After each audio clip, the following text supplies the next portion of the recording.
rationalité africaine et développement économique. La sorcellerie au service du développement. Thèse de Minième Charles Jean-Marie, alors doctorant en philosophie à l'université de Yaoundé 1. 5 ans après, nous allons aller à sa rencontre pour voir s'il y croit encore, s'il y croit toujours.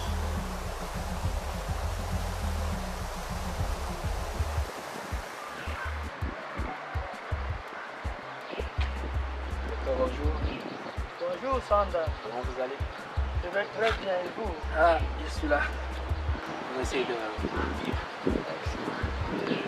Docteur, dites-nous. Il y a 5 ans de cela, nous assistions à la soutenance de votre thèse sur la rationalité africaine au service du développement. Dites-nous, docteur, quelle est la substance de votre thèse? Oui, merci Sanda. Rationalité africaine et développement économique, voilà le thème. Il m'a servi de thèse de doctorat PhD, l'université Yaoundé 1 en 2010, en février 2010 précisément. Avant de vous donner la substance de cette thèse, il est peut-être important de définir les concepts de cette thèse. Le premier concept, rationalité africaine, et le deuxième, développement économique. La rationalité africaine, c'est la façon selon laquelle le peuple africain conçoit Dieu, l'homme et la nature ou la société. Première partie de la définition. Deuxième partie, c'est la façon selon laquelle les Africains cherchent et trouvent des solutions aux problèmes qui se présentent à eux dans le temps. Voilà donc, n'est-ce pas, définir le concept de rationalité africaine. Et le développement économique, c'est, quand on dit développement, c'est un mélange de croissance et de structure. La croissance au niveau de la production et les structures au niveau des institutions et des constitutions. Ça, la structure. Et l'économie, c'est la gestion des ressources rares. Voilà, j'ai défini tous les concepts. Maintenant, en les rassemblant, pour donner le terme rationalité africaine, développement économique, qu'est-ce que je voudrais dire par là? Je voudrais dire que l'Afrique ne peut réaliser son développement économique qu'en se basant sur sa propre rationalité. C'est en partant d'elle-même, de ses racines, de ses traditions, de sa tradition, de sa culture, qu'elle peut réaliser ce développement économique.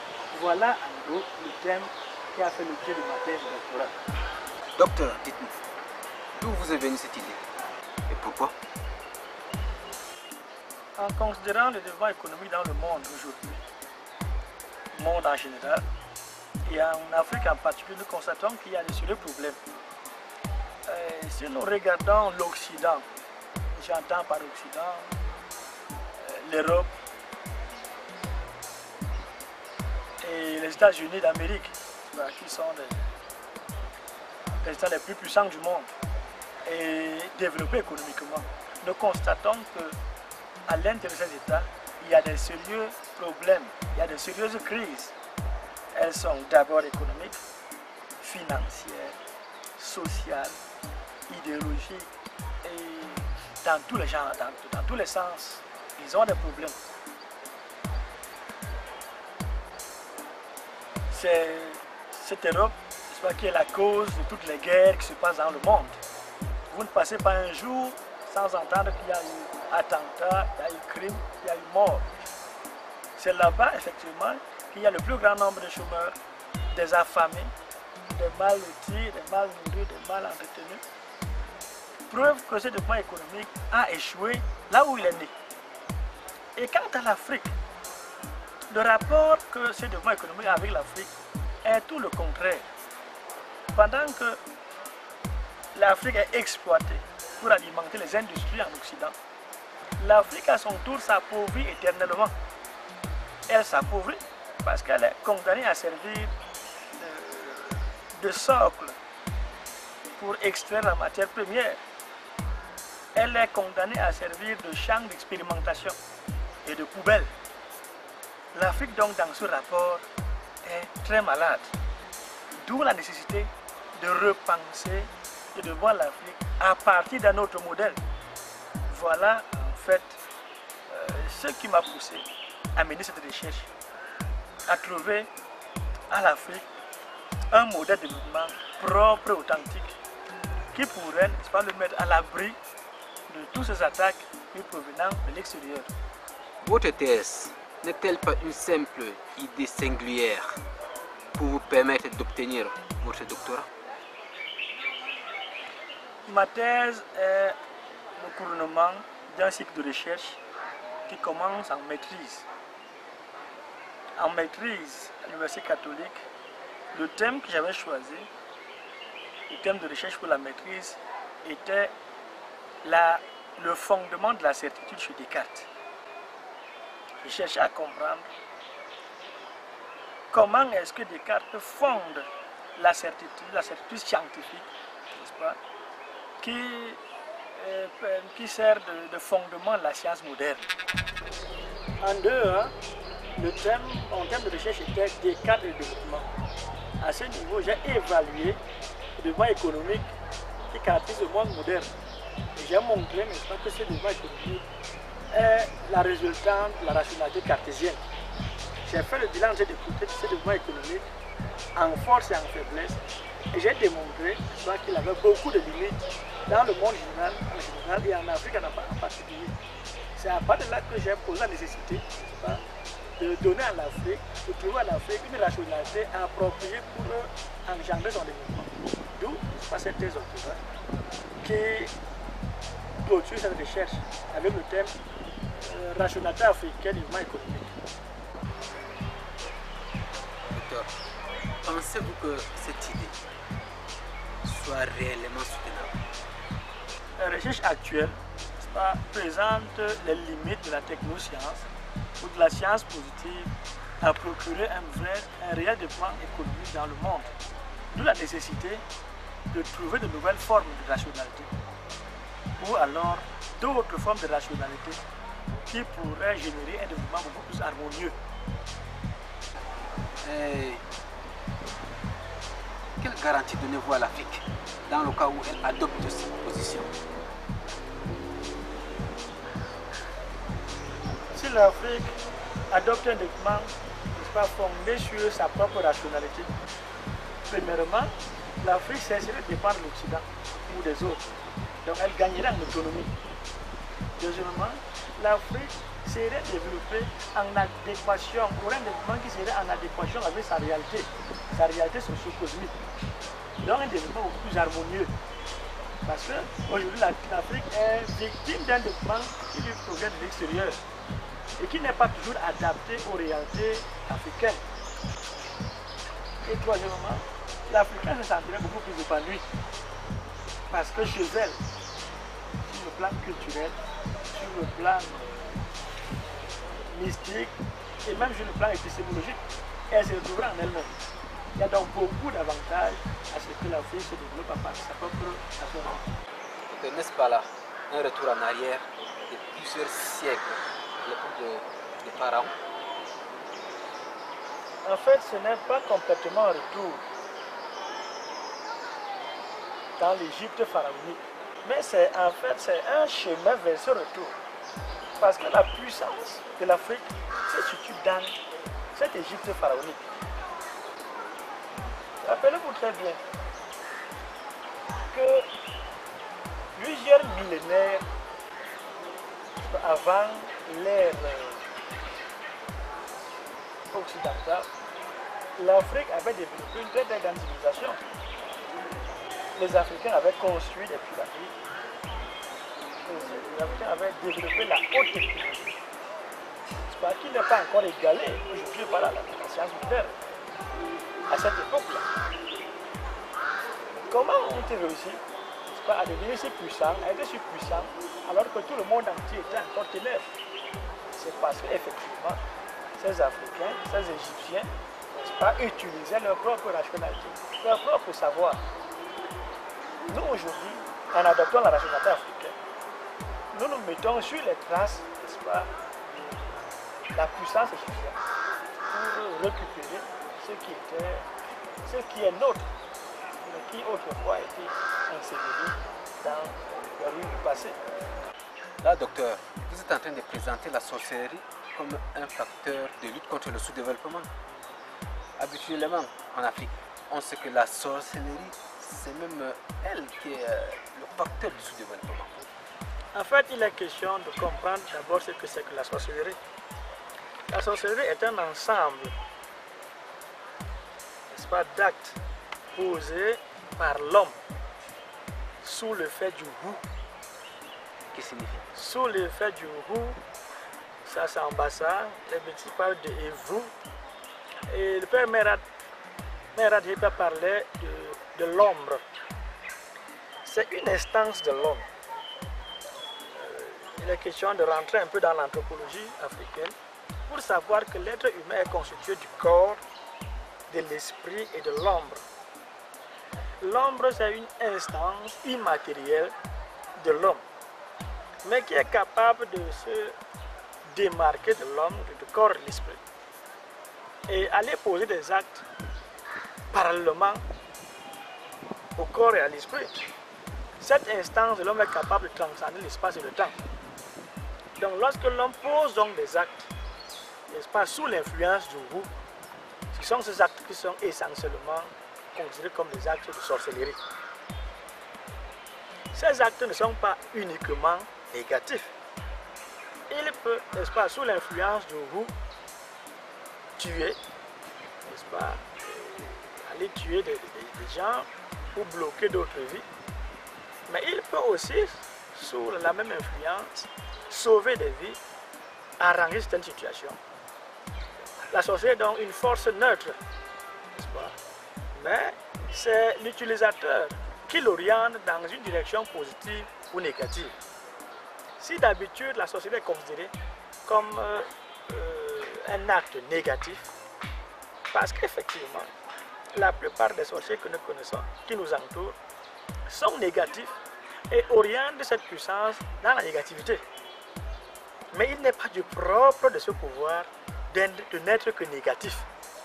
Ce pouvoir peut aussi servir de base pour le développement de l'Afrique, peut servir de base pour la science, pour la technologie, pour la santé, pour la médecine.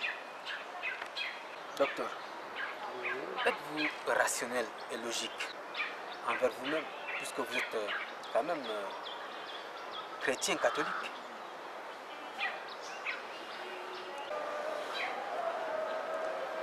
La sorcellerie obéit à une rationalité qui lui est propre.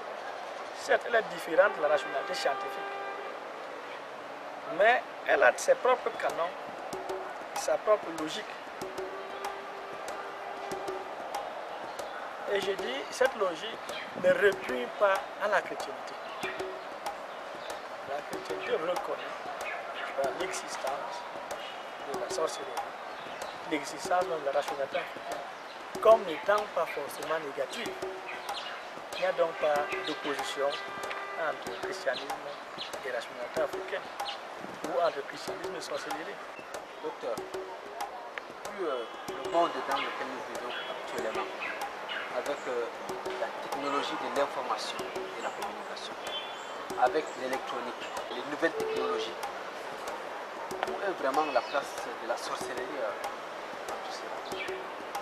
Les principes et les lois dans la physique quantique, cette physique qui est à la base de cette haute technologie, je pointe.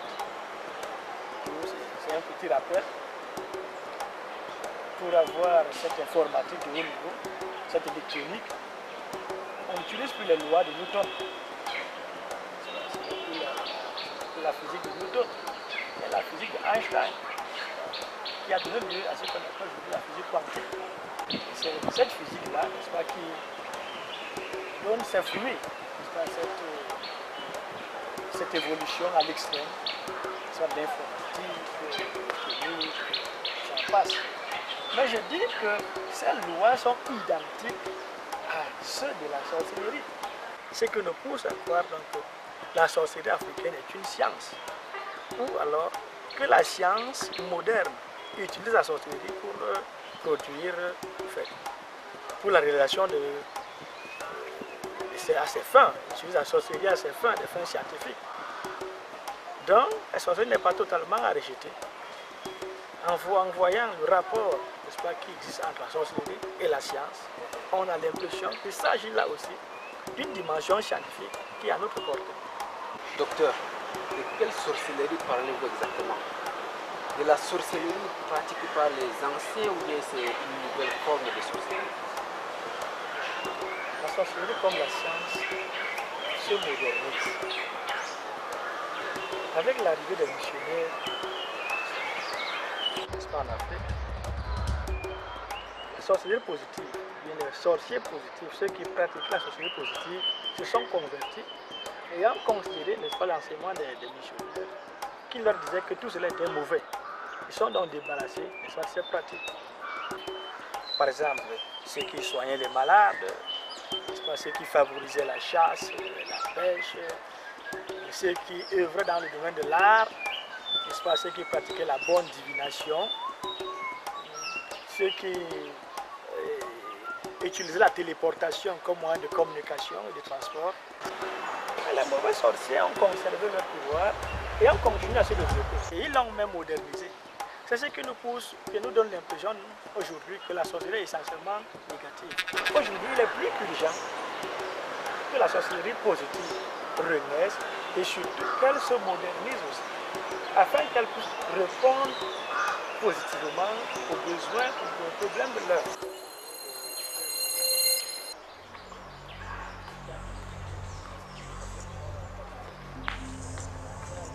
Docteur, est-ce là une pensée purement philosophique ou bien une démarche scientifique? La sorcellerie est d'abord anthropologique, dans la mesure où elle relève de l'homme, qui fait partie des instances de l'homme. L'élément fondamental, n'est-ce pas, qui œuvre dans les actes de sorcellerie, c'est le vous, qui est une instance de l'homme. Première chose. La sorcellerie est aussi sociale. C'est un phénomène, n'est-ce pas, qu'on rencontre dans toutes les sociétés. Toutes les sociétés dans le monde. C'est un problème, c'est un phénomène scientifique. Parce que la sorcellerie permet la maîtrise du réel. Il ne repugne pas la philosophie de considérer la sorcellerie comme objet de science. Vous savez, la philosophie elle-même n'a pas un objet particulier. La philosophie est essentiellement méthode. Mais elle peut prendre n'importe quel domaine, quel objet d'étude, y compris la sorcellerie. Voilà pourquoi le philosophe que je suis parle de sorcellerie. Ou bien prendre la sorcellerie comme objet d'étude. Dites-moi, docteur, votre théorie est-elle acceptée par votre département de philosophie? Le département de philosophie est un organe de l'université Yaoundé 1 qui est chargé de l'enseignement de la philosophie. Ce n'est pas une instance de validation des pensées philosophiques. Mais qu'à cela ne tienne, je crois que lors de ma soutenance, un seul professeur était contre cette thèse. Les 4 autres, n'est-ce pas, l'avaient accepté. C'est pour cela qu'on m'a donné on a accepté cette thèse doctorat et on m'a donné une mention honorable. Et je crois que si on s'en tient, n'est-ce pas, à cela, c'est que cette pensée est acceptée par le département de philosophie. Professeur, vous exclu, y a-t-il d'autres philosophes qui ont adopté cette hypothèse? Il s'agit là d'un grand courant de pensée développé par de grands penseurs africains, à l'instar de Préméra Dibga, de qui je tire mon inspiration. Mais il y a aussi bien d'autres tels que John Beatty, Alassane Dai, qui pensent que la mystique africaine est une réalité. Une réalité qui devrait être objet de science. Il y a quand même une particularité qui est la mienne, celle de vouloir utiliser la mystique africaine, la sorcellerie africaine, comme un levier pour le développement de l'Afrique. Cette idée-là, cette idée si singulière, à moins que je ne sois pas assez informé, celle-là aide-moi. Je dis bien, je ne suis pas le premier à parler de la sorcellerie dans le domaine de la science ou de la considérer comme science. Mais je dis l'idée selon laquelle la sorcellerie peut être utilisée comme un levier pour le développement de l'Afrique, cette idée certainement viendra de moi, à moins que je ne sois pas assez informé sur l'état de la science aujourd'hui dans le monde. Dites-moi, docteur, faut-il être initié pour s'intéresser à cette théorie? L'école des mystères en soi est initiatique. C'est pour cela qu'il faut une certaine maturité pour accéder à cette connaissance. Mais la science aussi permet de s'élever, n'est-ce pas, à ce degré. C'est pour cela que certaines disciplines universitaires s'intéressent à la magie et à la sorcellerie africaine, en adoptant une méthode propre à la discipline en question. En bref, la sorcellerie ou la mystique ou la magie africaine peuvent intéresser les intellectuels, les étudiants, les hommes de science, les religieux, les hommes de culture. Docteur, est-ce une affaire de Bassa uniquement ou bien de l'Afrique en général, des Africains en général? Tous les peuples du monde ont une rationalité, c'est-à-dire une conception de l'homme, de la nature et de Dieu. Et tous les peuples du monde ont également des pratiques. Il ne s'agit donc pas d'une affaire des Bassa ou de l'Afrique, mais d'un phénomène global, qui intéresse tout le monde entier. Dans ma thèse, je présente même des cas de sorcellerie en Éthiopie, en rapport avec l'équilibre dans notre société. Docteur, êtes-vous le premier à le penser ou d'autres l'ont fait avant vous? Il suffit de parcourir l'Afrique profonde pour vous rendre compte de l'existence de la rationalité, de ce pouvoir, de cette mystique. Il suffit de visiter les lieux sacrés, les groupes initiatiques, pour vous rendre compte que l'Afrique profonde a conservé ses valeurs. L'Afrique n'est pas encore décidée et ses valeurs n'ont pas disparu. Aujourd'hui, nous attendons tout simplement, l'Afrique attend simplement l'accord de la participation des pouvoirs publics pour remettre à jour et remettre au service de l'État ce pouvoir, pour que ce pouvoir mystique se mette effectivement au service du peuple de manière officielle, avec l'appui de l'État, l'accord de l'État. L'âme d'Afrique est immortelle, elle est toujours là. Elle a pu résister à l'espace et au temps, à l'usure du temps. Docteur, vous êtes carrément fait cuisiner à l'eau froide le jour de votre soutenance par un de vos professeurs. Il trouvait que c'était qu'une spéculation d'un étudiant qui prend ses rêves trop au sérieux. Avec un peu de recul, n'a-t-il pas un peu raison? Le professeur en question n'est pas un initié. Il n'a non plus fait de recherches dans ce domaine. J'en veux pour preuve le reproche que lui avait fait à cette époque son homologue, également membre du jury. Il avait une position très contraire et très opposée. Il a même essayé de rationaliser tous les phénomènes dits paranormaux. C'est un phénomène que nous retrouvons dans la culture et l'ère culturelle africaine. Il a essayé de leur donner à ces phénomènes des explications rationnelles.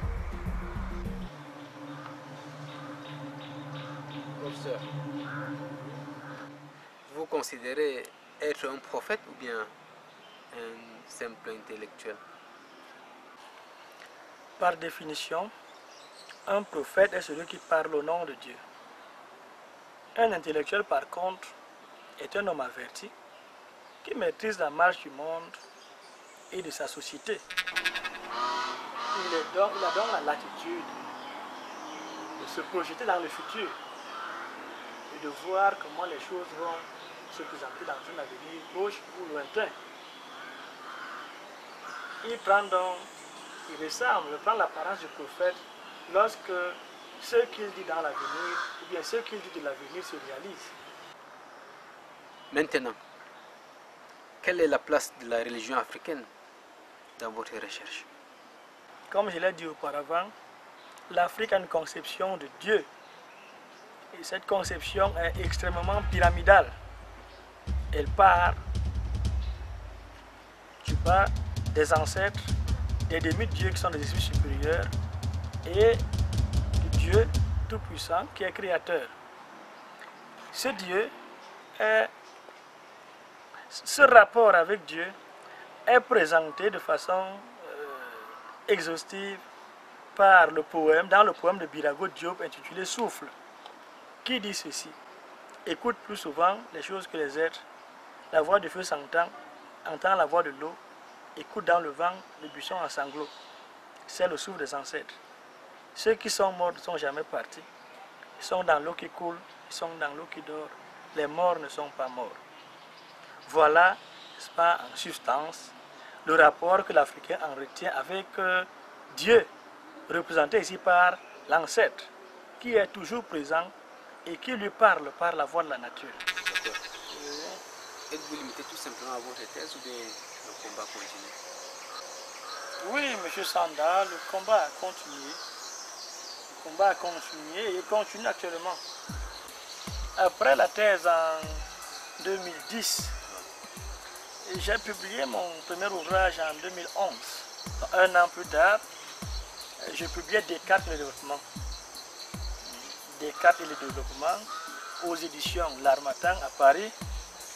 C'est un livre de 122 pages. Il a été préfacé par le professeur Robert Delibia. Et c'est pas tout. En 2012, j'ai publié, toujours aux éditions L'Harmattan à Paris, mon deuxième ouvrage qui a pour titre Rationalité et problématique du développement en Afrique. Un livre de 143 pages, publié aux éditions L'Harmattan et postfacé par le professeur Pius Ondoa. Et c'est pas tout. En 1993, en 2013, j'ai publié ce qui a fait le cœur même de ma thèse, Rationalité africaine et développement économique.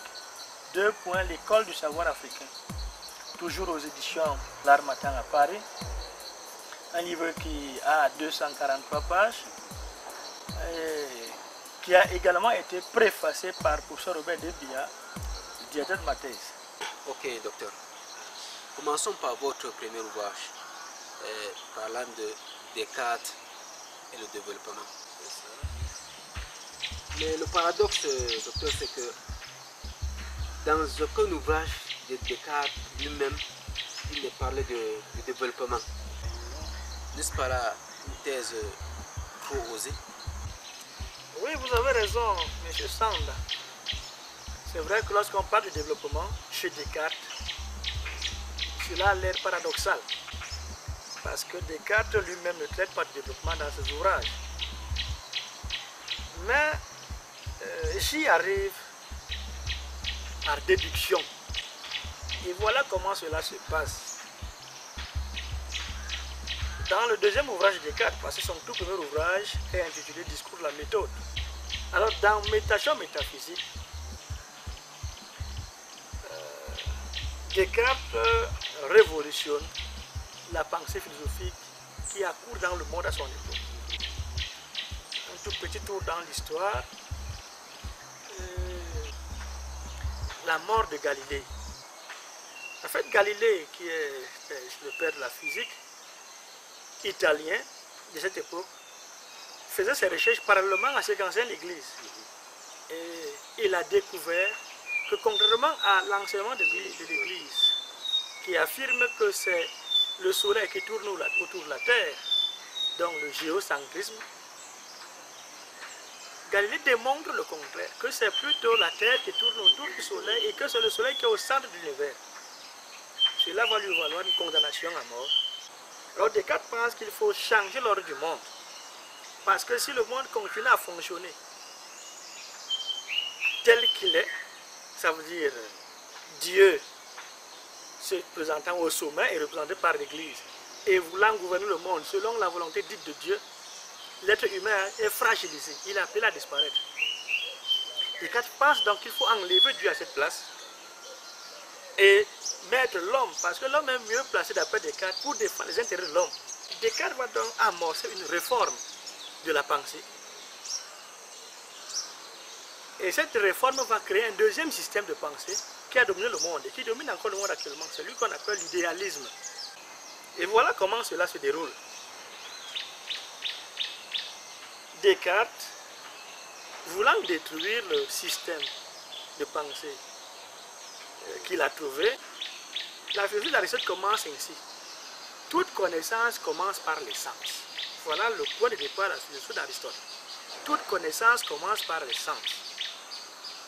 Descartes, lui, va fonder sa connaissance, son système de pensée, par le doute. Il dira ceci: mes sens me trompent parfois. Ne me trompent-ils pas toujours? Mes sens me trompent parfois. Ne me trompent-ils pas toujours? Donc, on appelle le doute méthodique. c'est ça. Descartes oppose donc au réalisme aristotélicien ou au positivisme aristotélicien le doute. Ce doute va donc déboucher sur une certitude, la certitude de la pensée. À l'issue du doute, Descartes découvre plutôt son existence en tant qu'être pensant. Il va dire: je pense donc je suis. Cogito ergo sum, je pense donc je suis. C'est elle qui a changé l'ordre du monde. Voici les implications du cogito ergo sum de Descartes. Quand Descartes dit: je pense donc je suis, cela signifie que je suis moi-même le fruit de ma propre pensée. Je ne suis pas parce qu'un Dieu m'a créé, je suis parce que je pense. Et si on disait à Descartes: et Dieu alors? Qu'est-ce que vous en pensez?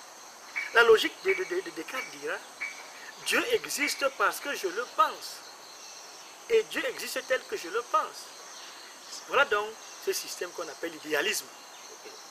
Le monde existe parce que l'homme le pense, parce que le sujet le pense, le je le pense. C'est pas parce qu'un Dieu l'a créé. En fait, dans l'idéalisme, le vrai Dieu, c'est l'homme. Et l'idéalisme a comme première conséquence dans le monde l'athéisme. Bon, maintenant la pensée continue. Une fois l'homme devenu athée, avec sa volonté de puissance, de devenir Seigneur lui-même, qu'est-ce qui va rester à cet homme comme activité, comme objectif de son existence? Ça ne peut être que la production matérielle. L'homme devient foncièrement matérialiste parce que ce qu'il reste, ce qu'il a comme objectif dans son existence, c'est de devenir puissant matériellement. D'accord, ça veut dire sans toutefois l'avoir évoqué directement dans Oui, voilà ce que cela entraîne. Le cogito de Descartes entraîne le matérialisme comme finalité de l'existence des êtres humains. Et le matérialisme à son tour va faire naître le capitalisme. Voilà l'ouvrage Descartes de développement. Je montre que ce système de pensée, ce développement qui caractérise le monde actuel, est la résultante, est le fruit de la pensée de Descartes. Qu'est-ce que cette recherche sur Descartes et le développement peut rapporter en Afrique? Pour voir l'impact de cette recherche sur l'Afrique, il a fallu, n'est-ce pas, que dans cet ouvrage toujours, à un certain moment, je fasse le bilan, je fasse le procès de ce développement économique et que je l'évalue en force et en faiblesse. En fait, ce développement est en réalité la cause du malaise de l'Occident actuel. L'Occident actuel est un pays, est un continent qui vient malaise. Il est asphyxié, quoi. Oui, très asphyxié. Ça, c'est toujours Descartes. Vous avez demandé, mais l'Afrique n'est pas développée, donc elle n'a pas de rapport avec Descartes. Ok, si.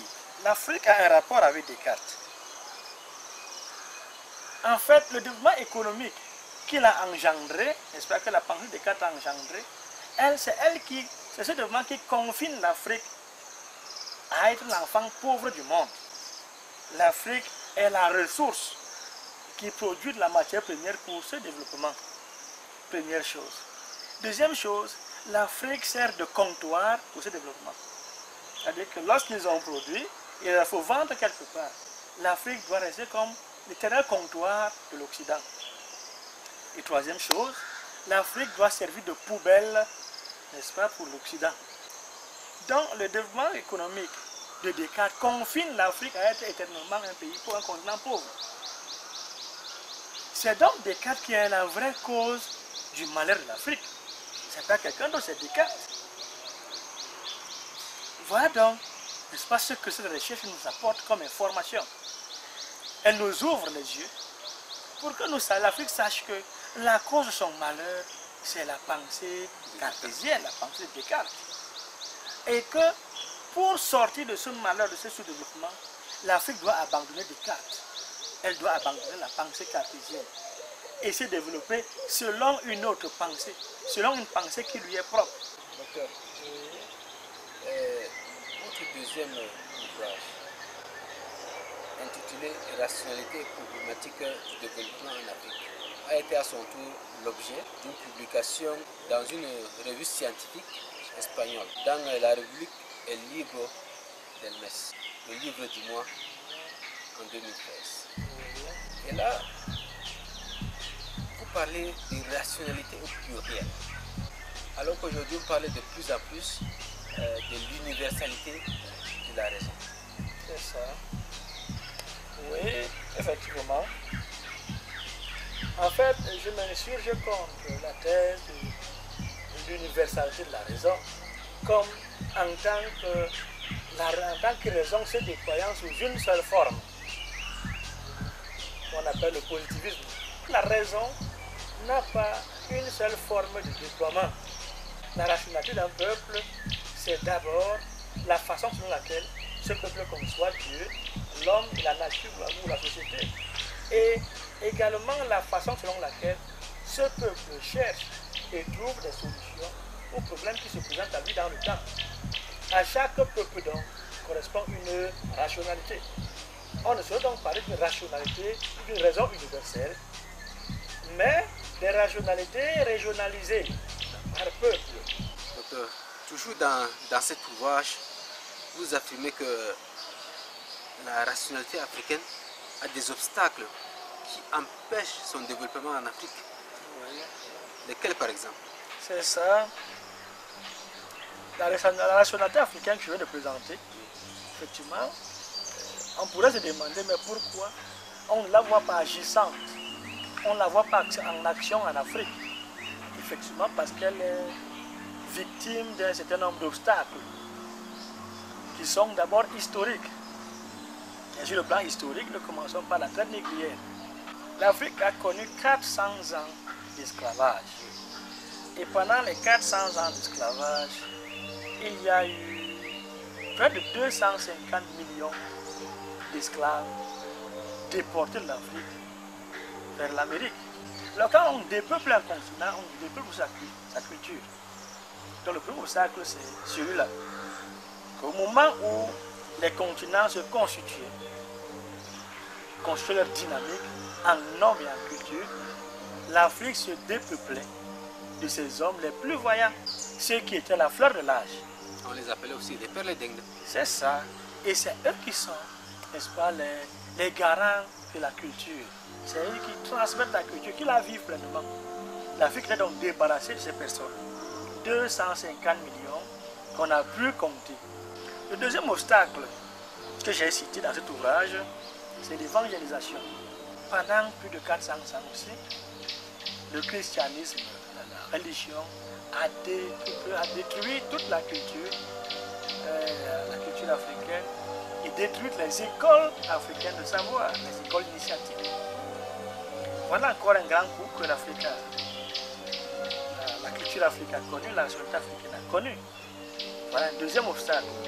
Le troisième obstacle, c'est la colonisation. La colonisation dans sa brutalité. Quand le colon arrive et il impose sa norme, il impose son église, il impose sa loi, il impose son école, il impose son hôpital, il impose tout. On bouscule les chefferies traditionnelles, on bouscule les patriarches, on bouscule tout ce qu'il y avait comme structure pouvant conserver, pouvant épanouir la société africaine. Le quatrième, c'est le néocolonialisme. Je dis, c'est la nouvelle forme que la colonisation prend après l'indépendance. Cette influence est d'abord politique, n'est-ce pas? Que l'Occident influence les choix politiques de l'Afrique. Elle est culturelle. L'Occident continue à déterminer les programmes d'études en Afrique. Et puis, cette influence est aussi médiatique. avec les nouvelles technologies de la communication et de l'information. L'Afrique est de nouveau colonisée par l'influence occidentale, l'influence des médias. Voilà, n'est-ce pas, un quatrième obstacle, aussi dangereux que le précédent, n'est-ce pas, qui asphyxie la rationalité africaine. Et le cinquième obstacle dont j'ai parlé dans cet ouvrage, sont les Africains eux-mêmes. N'est-ce pas, nous avons la plupart de nos Africains qui ont flirté quelque temps avec l'Europe. Ils sont pour la plupart des philosophes et des hommes de science, ceux que nous considérons en Afrique comme des intellectuels, qui pensent que la culture africaine est dépourvue de valeur et que l'Afrique a intérêt, n'est-ce pas, à importer la nationalité extérieure, à adopter la nationalité occidentale. Et c'est ce qui est enseigné, ce qui est enseigné en Afrique, et c'est ce modèle qu'eux-mêmes pratiquent. Vous le verrez par leur mode de vie. Une fois revenu en Afrique, on ne mange que du camembert, on ne mange que du fromage, on ne peut pas vivre sans la climatisation, déjà que le timbre vocal change. Donc voilà encore tout un tas d'obstacles qui continuent à détruire, à asphyxier la nationalité africaine. Voilà, n'est-ce pas, ce que je demande dans cet ouvrage. Et à la fin, je conclus en disant, en démontrant que c'est pourtant cette rationalité-là qui peut servir de base, arrière-plan, au développement économique de l'Afrique. C'est quand l'Afrique, n'est-ce pas, va réadopter cette rationalité, qu'elle va amorcer, n'est-ce pas, son développement économique. Docteur, parlons maintenant de votre troisième ouvrage. Il s'agit de la rationalité africaine et du développement économique. L'école du savoir africain. Quel contenu attribuez-vous à l'école du savoir africain? J'entends par école du savoir africain, non une école institutionnalisée, mais un ensemble de pratiques que l'Africain utilisait pour rentrer en possession d'un savoir opératoire, un savoir lui permettant de résoudre les problèmes qui se présentaient à lui. Et à l'intérieur de l'école du savoir africain, n'est-ce pas, je mets par exemple d'abord l'expérience, l'observation. L'Africain apprenait beaucoup par l'observation. La deuxième source d'information, source de savoir et d'inspiration chez l'Africain, c'est le rêve. La troisième source d'information, c'est la divination. Source d'information et de savoir, c'est la divination. N'est-ce pas? La divination est chez l'Africain une source d'inspiration et de savoir. Il y a des ordalies, il y a la magie, il y a la sorcellerie, et il y a l'initiation sous toutes ses formes. Voilà ce qui constitue l'école du savoir africain. Il faut la reconstituer, il faut permettre à l'Africain de continuer à puiser dans cette école pour pouvoir résoudre ces problèmes. Docteur, vous parlez de la convertibilité du savoir et du pouvoir africain en base du développement pour l'Afrique. Comment cela peut-il être réalisé? Oui, je démontre effectivement que le pouvoir, les pouvoirs et les savoirs qui sont contenus dans la rationalité africaine peuvent être convertibles en base de développement pour l'Afrique. Je prends un exemple sur la sorcellerie.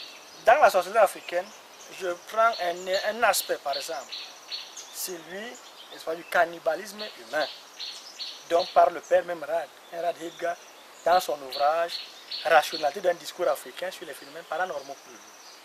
Il présente entre autres phénomènes le cannibalisme mystique, qui est une sorte de mendication de la chair humaine par les sorciers. Et je voudrais démontrer que cette pratique peut servir au développement économique de l'Afrique. Voilà comment je le fais. D'abord, je suis parti sur le terrain, dans un village en Pays Bassa appelé Libé, où j'ai rencontré un jeune garçon qui pratiquait la chirurgie endoscopique. La chirurgie endoscopique avec le goût, avec la sorcellerie. Qu'est-ce qu'il fait? D'abord, chirurgie endoscopique signifie chirurgie à ventre fermé. Ce garçon était capable d'opérer un malade sans lui ouvrir le ventre. Et il utilisait comme méthode la sorcellerie. Alors comment faisait-il, puisque j'ai travaillé avec lui pendant un certain temps, il m'a expliqué, n'est-ce pas, qu'il utilisait comme méthode le cannibalisme humain et la sorcellerie. Ça veut dire qu'il se transformait, entrait dans l'organisme du malade et dévorait rien que la maladie. Peut-être la hernie, peut-être le myome, peut-être le kyste, uniquement, n'est-ce pas, la maladie. Et le malade se retrouvait débarrassé de la maladie.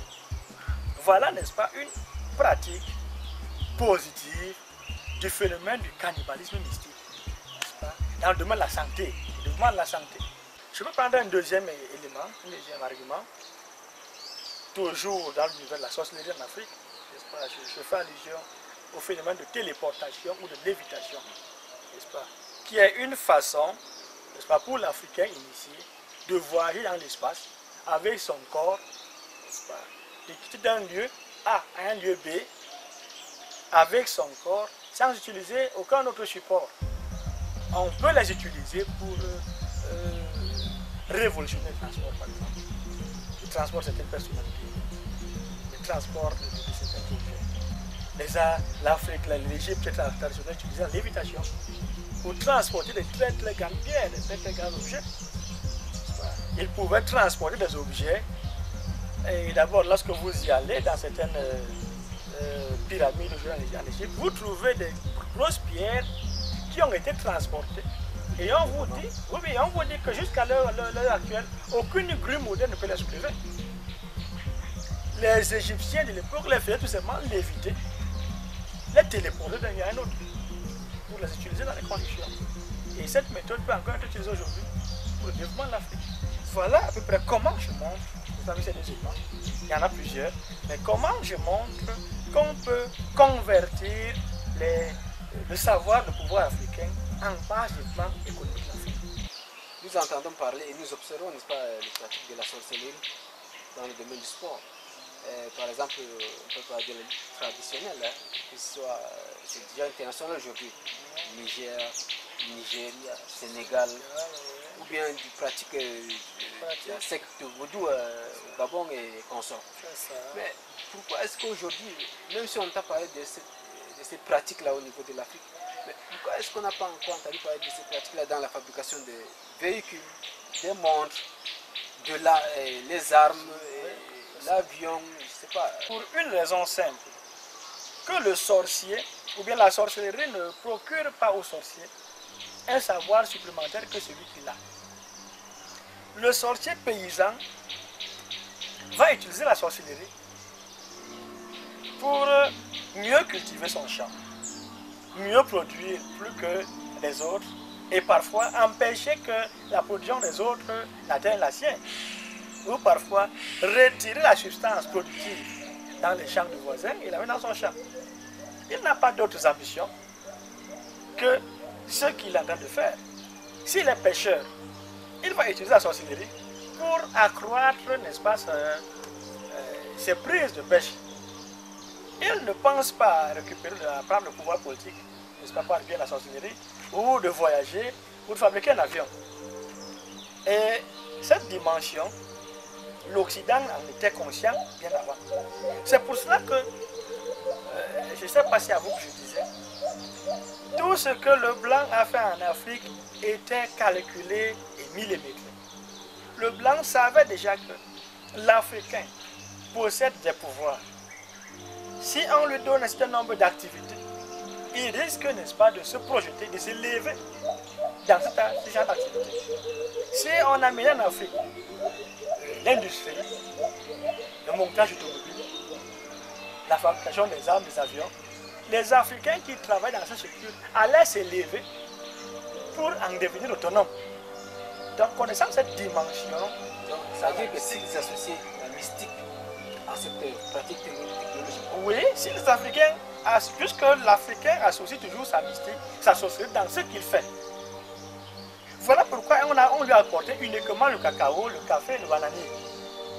Sachant que sa mystique ne l'amènera jamais plus loin. Il fallait pas amener l'industrie en Afrique. Parce que si on avait amené la petite industrie en Afrique, l'Afrique se serait industrialisée depuis longtemps.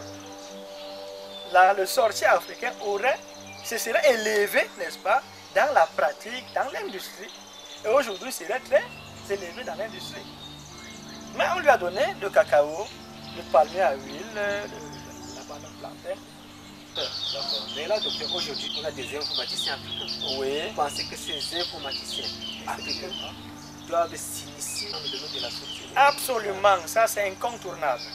Que l'Africain aujourd'hui, surtout l'intellectuel africain, doit s'initier. Il est donc question pour nous aujourd'hui, Africains, et surtout pour nos États, d'insérer, n'est-ce pas, et d'anticiper ce projet en insérant cette dimension dans la formation. Docteur, dites-nous, sur quel projet travaillez-vous actuellement? Je continue mes recherches sur la rationalité africaine. Je suis sur le terrain, n'est-ce pas, je travaille avec les tradipraticiens, les guérisseurs, les sorciers. Je suis parallèlement aussi en train de m'initier, de continuer mon initiation dans le Mbok. Vous savez, le Mbok, c'est le socle de la culture, de la tradition chez les Bassa. Et parallèlement, n'est-ce pas, je continue à faire des recherches sur l'histoire de la philosophie africaine.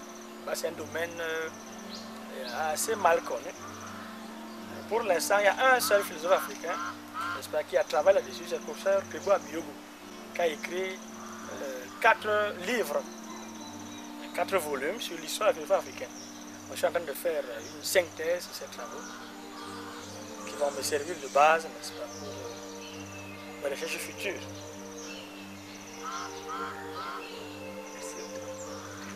Merci Sanda.